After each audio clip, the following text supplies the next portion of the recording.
Everything shared in this recording is for education, reflection, and empowerment only. It's not a substitute for medical, psychological, or financial advice.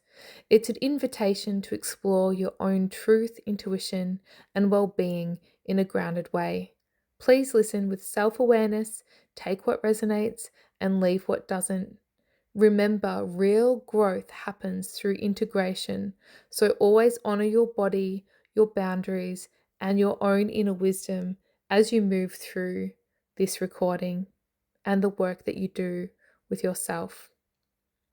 If you like what I do, please make sure to hit the subscribe button and follow along my journey as I will be putting more recordings onto my YouTube channel. Thank you so much. Lots of love. Spirituality has lost the plot. Here's how we get it back. Let's be real. Spirituality has kind of lost the plot.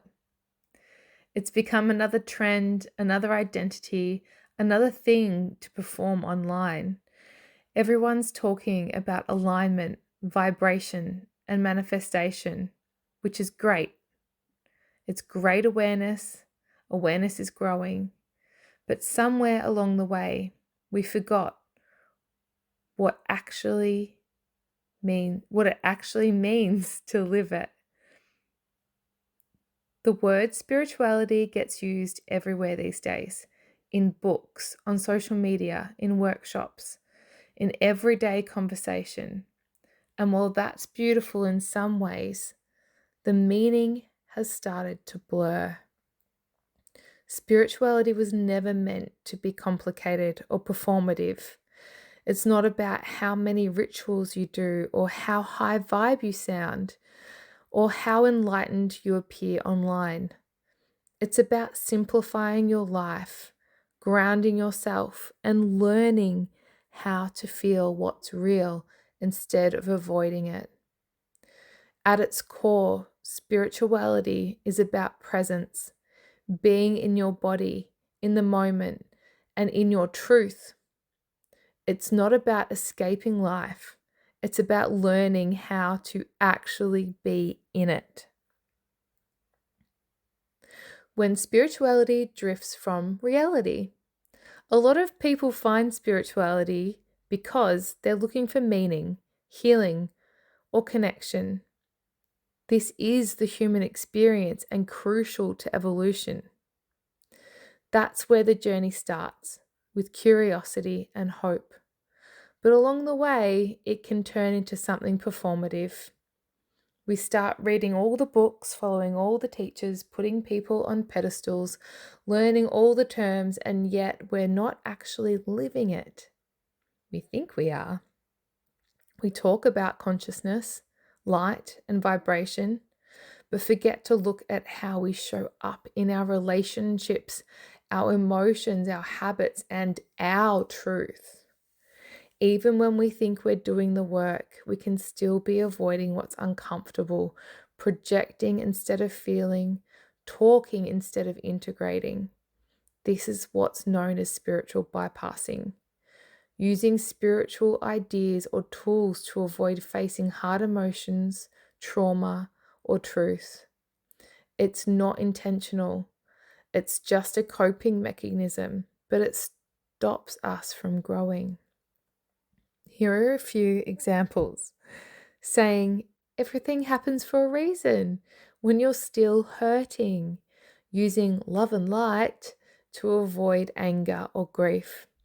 Staying in toxic dynamics because we're all mirrors. According to transpersonal psychology, spiritual bypassing can delay emotional healing and limit self-awareness. In other words, if you skip the hard stuff, you skip the real transformation. The overload of modern spirituality. Here's the other truth. It's not just that spirituality has become performative, it's that it's become overwhelming. We live in a world where there's endless information at our fingertips, thousands of teachers, tools, and must-do practices flooding our feeds every single day.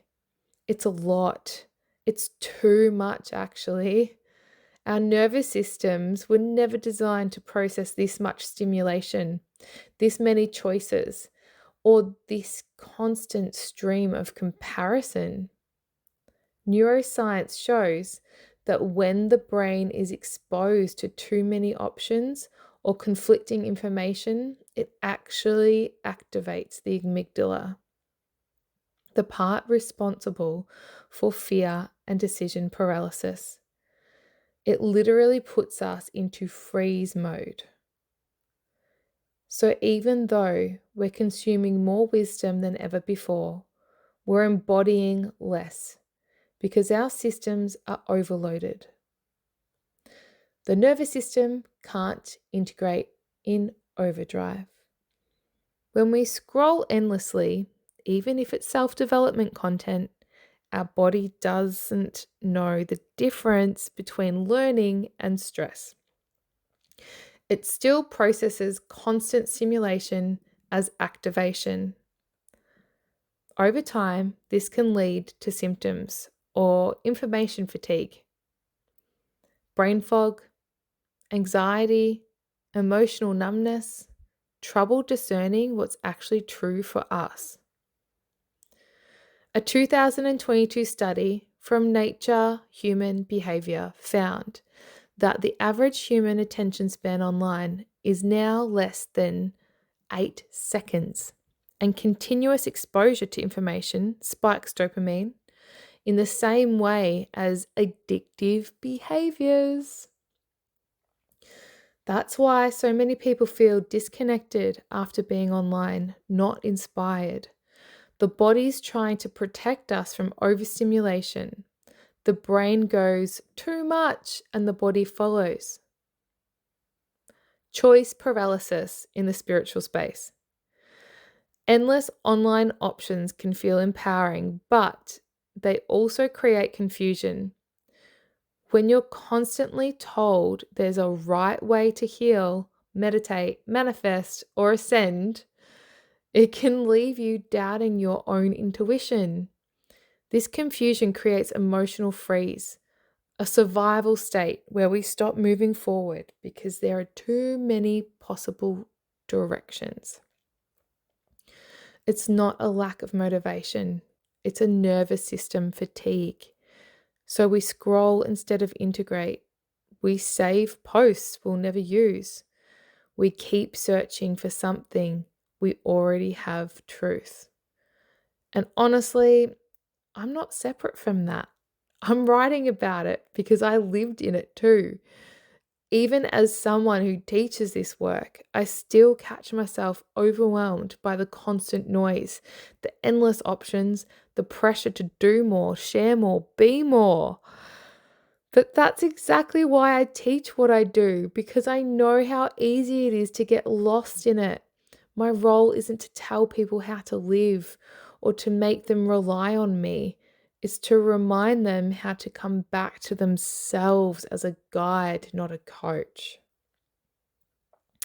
Guide versus coach, the energy of support. There's also a difference between being a coach and being a guide. A coach helps you improve or achieve, to reach goals, build structure, and move forward in tangible ways.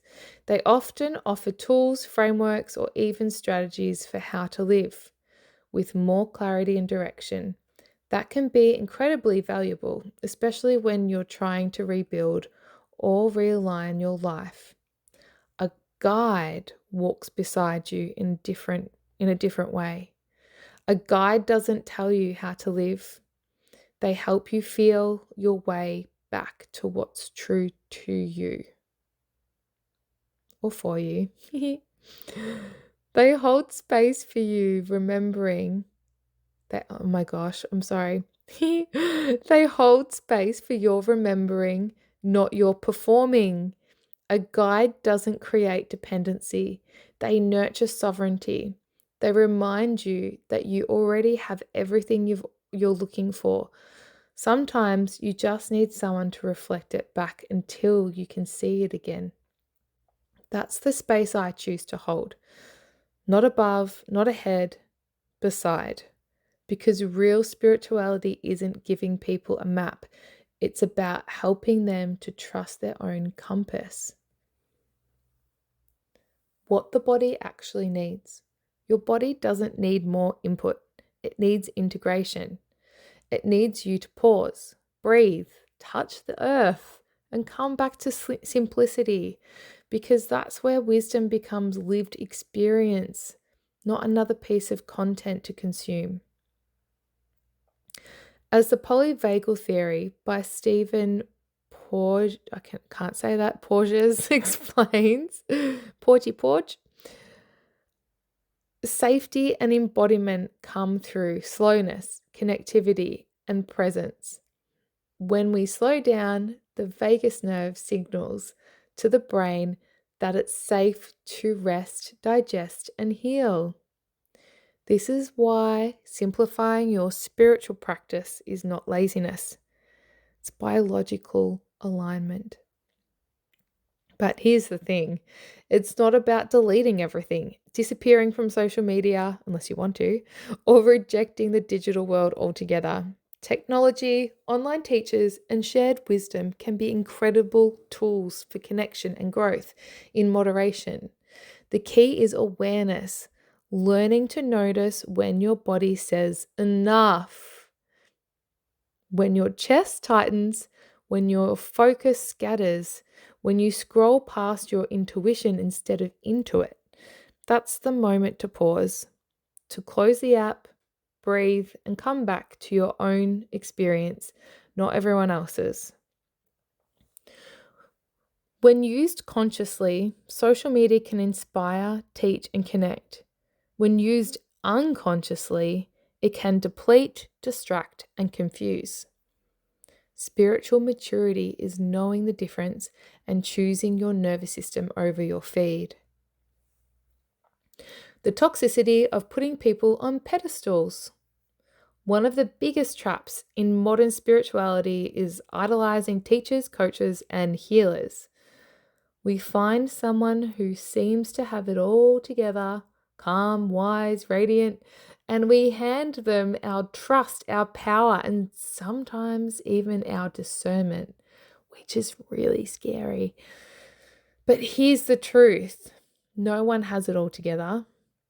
Everyone, no matter how spiritually advanced, is still human, still learning, still growing, still facing their own shadows. Putting people on a pedestal turns spirituality into hierarchy instead of connection. It shifts power from self-trust to external authority. And that's so dangerous, because when someone we've idolized shows their humanity, it can leave us disillusioned, angry, or ashamed for believing in them. Why we do it. Pedestal behavior often stems from our need for safety and belonging. When we've been hurt, lost, or disconnected, we look for someone who seems to hold the answers. It's comforting for a while. But research on transference and projection in therapeutic relationships shows that when we idolize others, we project our own unclaimed strength onto them. We mistake admiration for truth and lose touch with our own wisdom in the process. The cost of pedestals. When we over-idolize spiritual figures, we stop questioning and start following. Overlook red flags because they must know better. Compare ourselves constantly and feel unworthy. Lose touch with our inner compass and the one thing that actually guides growth. This is how manipulation and harm creep in, not always intentionally, but through imbalance. Real teachers don't want pedestals. So true. A true teacher doesn't want to be worshipped. They don't claim to have all the answers. They point you back to yourself. They encourage independence, not dependence. They remind you that discernment is sacred, because real spiritual leadership isn't about being perfect. It's about being authentic. And even that word has been thrown around way too much. And authenticity includes the mess, the mistakes, and the humanity. Grounding, what science says about getting real. True spirituality isn't about escaping life. It's about being in it. Grounding, embodiment, simplifying life, and presence are where the real change happens. And science has backed that up. Grounding, or earthing as some people know it. Physical contact with the earth, walking barefoot or sitting on the grass, has been shown to lower inflammation, calm the nervous system, and improve sleep and mood. Meditation. A meta-analysis of 78 brain imaging studies found meditation changes areas of the brain linked to emotion, regulation, focus, and compassion. Breathwork. Slow breathing activates the vagus nerve, the body's calm switch, helping regulate stress and anxiety. Nature. Spending just 120 minutes a week outdoors improves mental health and well-being. Go figure, because we're all natural beings. None of that requires elaborate rituals. It's about being present in your body and connected to the world around you. Where the science meets spirit. For a long time, spirituality and science were seen as opposites. One about belief, the other about proof. But in reality, they're now saying the same thing in different ways. Science is finally catching up to what ancient traditions have known for thousands of years. Our thoughts, emotions, and energy directly affect our biology. Modern neuroscience, quantum physics, and psychology are showing that the body and mind aren't separate. They're deeply interconnected. When we meditate, pray, ground, breathe, or experience awe, which I'll go into soon, our brain chemistry, hormones, and nervous system respond in measurable ways. 1. The science of connection. Researchers at Harvard and Stanford have found that feelings of connection and meaning, often described as spiritual experiences, are linked to increased activity in the brain's default mode network, the part that helps us reflect, empathize, and make sense of our lives. People who identify as spiritually connected show lower rates of depression and substance abuse, and greater resilience after trauma. In other words, spirituality is not just a belief, it's a biological regulator for well-being. 2. The nervous system as a bridge. When you pray, meditate, and consciously breathe, you activate the vagus nerve, the longest cranial nerve in the body, which signals safety to your entire system. Studies show that these practices lower heart rate, blood pressure, and cortisol, and increase oxytocin, the connection hormone. This helps regulate trauma responses and support emotional balance. It's why ancient breathwork, chanting, even humming and grounding works. They're not magic, they're biochemical repatterning tools. 3. Energy, frequency, and quantum biology. Even on a cellular level, science recognizes that we are energetic beings. Every cell in the body communicates through electromagnetic frequency, something measurable by modern technology like magnetocardiograms and EEGs. Dr. Bruce Lipton's research on epigenetics found that our beliefs and emotional environment influence gene expression, meaning the mind can literally change biology. Quantum physics support this too.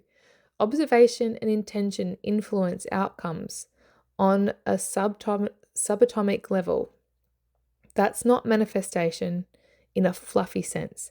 It's physics showing that conscious awareness interacts with matter. 4. Spiritual practice improves longevity. A study found from Harvard's T.H. Chan School of Public Health found that people who attend weekly spiritual or religious gatherings up to 33% longer, they live up to 33% longer, and had lower rates of depression and suicide. MRI studies also show that long-term meditators have increased gray matter density in regions linked to emotional regulation, compassion, and self-awareness. These findings echo what ancient wisdom has always taught. When we quiet the mind, open the heart, and live in our truth, the body thrives. 5. Gratitude and awe as medicine. I actually love this one. Practices like gratitude and awe, central to most spiritual traditions, have measurable effects on health. According to the Greater Good Science Center at UC Berkeley, cultivating gratitude for just 2 weeks can decrease inflammation markers by up to 23%, improve sleep by 25%, increase optimism and life satisfaction by 30%, and moments of awe, watching a sunset, standing under the stars, hearing music that moves you, lower I can never say this word, cytokine levels, the chemicals linked to chronic inflammation. Science and spirit are not enemies. Spirituality and science are 2 sides of the same coin. Science explains how things work. Spirituality helps us understand why they matter. When we integrate both, we move from believing to knowing, from chasing transcendence to embodying truth, from talking about frequency to actually feeling it. Spirituality isn't meant to replace science, it's meant to complete it. Because when you really look at it, both are saying the same thing. Everything is connected, presence changes matter, and love in its simplest, most grounded form heals. From believing to knowing. For a long time, I thought spirituality was about believing in myself, believing in the universe, believing things would work out. And while belief can be a bridge, it still carries a hint of doubt. Belief says, I hope this is true. Knowing says, I remembered that it is. True spirituality isn't about forcing belief. It's about returning to what you already are. When you really know yourself, you stop trying to become something and start being it. You stop seeking love because you remember that you are love. You stop chasing power because you realize the power was never outside of you. It was always within. That's the difference between performing spirituality and living it. It's not about convincing yourself you're enough. It's about remembering that you always were. Simplifying life is spiritual. Somewhere along the way, being spiritual became another thing to achieve. But real spirituality doesn't make life heavier, it makes it simpler. It's about choosing what matters, letting go of what doesn't, and creating space for truth and your truth, connection, and peace. If your spiritual path is stressing you out, making you compare yourself to others, or filling your schedule instead of freeing it, that's your sign to pause. Spirituality should ground you, not drain you. It should bring clarity, not confusion. It's actually just about simplifying life and grounding yourself. It's been intellectualized too much talking, not enough feeling or doing. Discernment and safe spirituality. The truth is, not every spiritual space or practitioner is safe. There are people there are people and teachings that come from integrity, and others come from ego, power, or control. And this might not be from a conscious place. They could genuinely believe they are doing right by you, but they are just stuck in a different stage of evolution, which I'll read below soon. Years ago, I learnt this the hard way. I put my trust in people who spoke beautifully about healing but operated from manipulation. It left me confused, questioning myself, and disconnected. I had to rebuild my trust in my own discernment, and that's one of the most important lessons of all, which is also a stage of evolution. Here's what I know now. A safe practitioner empowers you, not hooks you. You feel clearer, not dependent. They don't overpromise. Healing takes time and self-responsibility. They invite you to trust yourself, not their authority. They don't bypass pain. They help you move through it. They live what they teach. Integrity shows in action, not just words. If your gut feels off, listen to it. Intuition isn't loud, it's quiet and grounded. Everyone is at a different stage of their path, but discernment is what keeps spirituality safe, real, and empowering. The evolution of self. Growth doesn't happen in a straight line. It comes in cycles, moments of awakening, fear, seeking, and integration. After 18 years of my own journey and holding space for thousands of others, I've noticed a pattern. In the Courage Code, I call these the stages of evolution of self. The awakening, the fear, the seeking, the bypassing, the ego death, the breakdown, the breakthrough, the inner work, the integration, the service, the cycles of remembering, the return to simplicity. Each stage has a purpose. When you understand them, you can meet yourself with more honesty and compassion. If you want to explore these in depth and learn how to move through them with grounded tools and real-life integration, that's exactly what is in the Courage Code and what it's here for. I built the Courage Code around these stages of evolution, and I break them down into more in depth. The real practice. Spirituality isn't about looking the part, it's about living it. It's how you breathe through the hard moments instead of pretending they're not there. It's showing up for yourself when no one's watching. It's choosing rest instead of proving. It's being kind when it would be easier to just shut down. It's not performative, it's personal. When you strip it all back, spirituality is about living in alignment with what's true for you, not escaping the human experience, but being fully here for it. That's what the Courage Code helps you do.